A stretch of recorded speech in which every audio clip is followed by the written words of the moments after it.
നമസ്കാരം. ഞാൻ advocate Johnny Methippara. തദ്ദേശ സ്വയംഭരണ സ്ഥാപനങ്ങളിലേക്കുള്ള തെരഞ്ഞെടുപ്പ് കഴിഞ്ഞ് അംഗങ്ങളും അധ്യക്ഷന്മാരുമെല്ലാം സ്ഥാനമേറ്റെടുത്ത് പ്രവർത്തനങ്ങൾ ആരംഭിച്ചു കഴിഞ്ഞു. 5 വർഷം കഴിയുമ്പോൾ മികച്ച ഒരു മെമ്പറായി അറിയപ്പെടുക എല്ലാവരുടെയും ആഗ്രഹമാണ്. ഒരു മികച്ച മെമ്പറാവാൻ സഹായിക്കുന്ന ഏതാനും ചില കാര്യങ്ങൾ സമർപ്പിക്കുകയാണ്.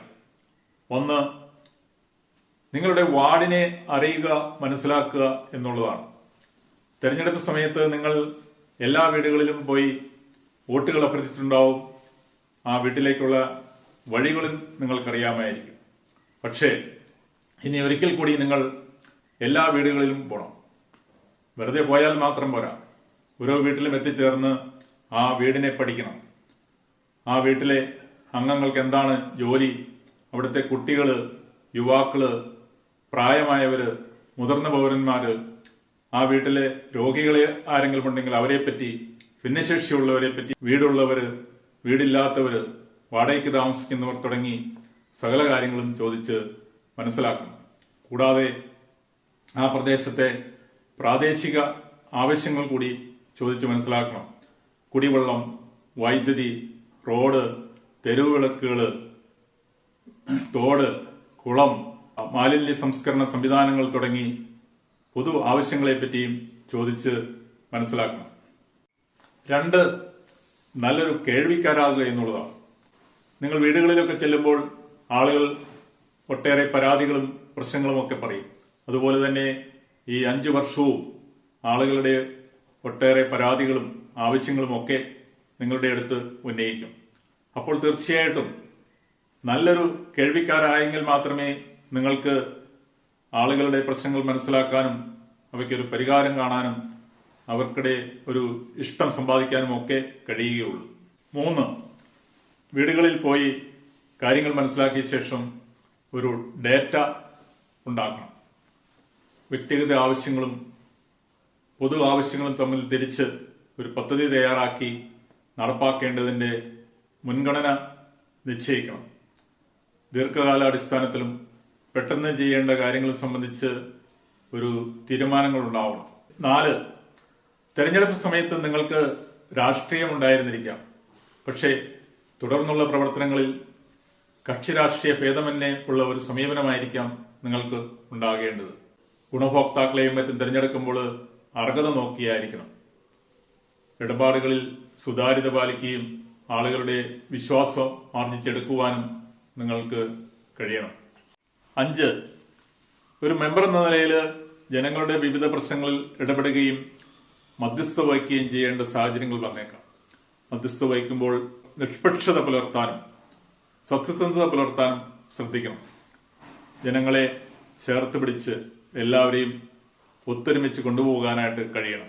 6, തദ്ദേശ സ്വയംഭരണ സ്ഥാപനങ്ങളിലെ സെക്രട്ടറിമാർ, ഉദ്യോഗസ്ഥന്മാർ, കൃഷി ഓഫീസർ, ഹെൽത്ത് ഇൻസ്പെക്ടർ, എഞ്ചിനീയർമാര്, വില്ലേജ് ഓഫീസർ തുടങ്ങി സകല ഗവൺമെന്റ് സ്ഥാപനങ്ങളിലെ ജോലിക്കാരുമായി നല്ല ബന്ധം കാത്തു സൂക്ഷിക്കുകയും അതുപോലെ തന്നെ അംഗൻവാടി ടീച്ചേഴ്സ്, ആശാ വർക്കേഴ്സ്, വാർഡിലെ സന്നദ്ധ പ്രവർത്തകർ, കുടുംബശ്രീ പ്രവർത്തകരും ഒക്കെയായി നല്ല ബന്ധങ്ങൾ കാത്തു സൂക്ഷിക്കണം.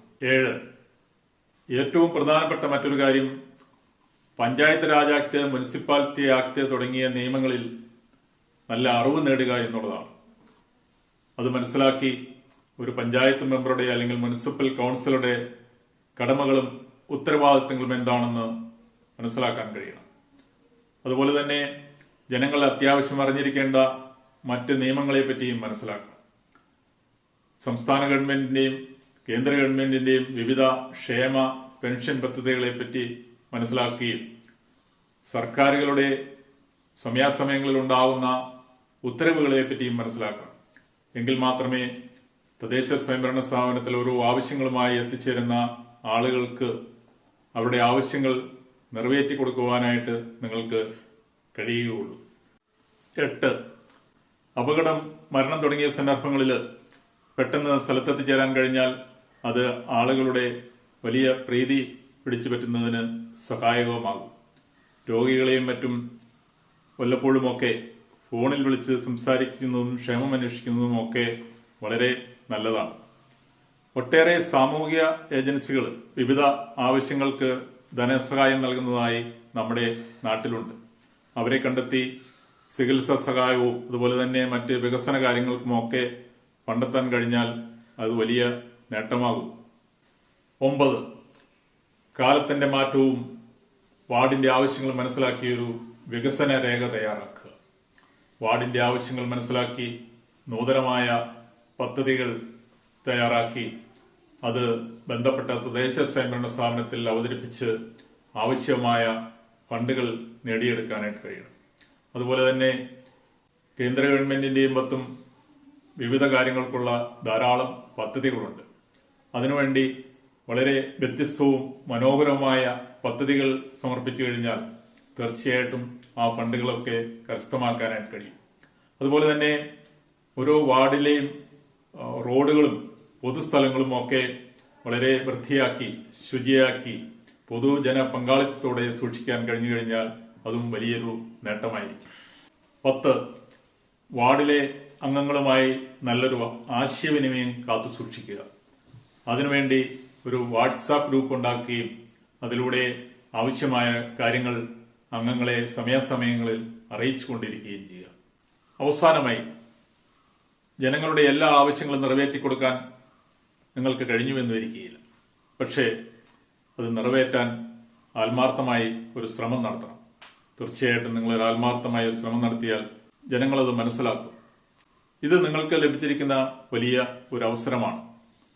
ജനങ്ങൾക്ക് നാടിന് നന്മ ചെയ്യാൻ ഈ അവസരം ഫലപ്രദമായി ഉപയോഗിച്ച് സുതാര്യമായ പ്രവർത്തനങ്ങളിലൂടെ ജനങ്ങളെ ചേർത്ത് പിടിച്ചുകൊണ്ട് ജനങ്ങളുടെ വിശ്വാസം ആർജിച്ചുകൊണ്ട് ജനങ്ങളുടെ ആവശ്യങ്ങളും നാടിന്റെ വികസന സ്വപ്നങ്ങളും സാക്ഷാത്കരിക്കാൻ കഴിഞ്ഞാൽ തീർച്ചയായിട്ടും 5 വർഷം കഴിയുമ്പോൾ ജനഹൃദയങ്ങളിൽ സ്ഥാനം പിടിക്കാനും ഒട്ടേറെ സന്തോഷങ്ങൾ അനുഭവിക്കാനും നിങ്ങൾക്ക് കഴിയുമെന്ന കാര്യത്തിന് യാതൊരു സംശയവുമില്ല.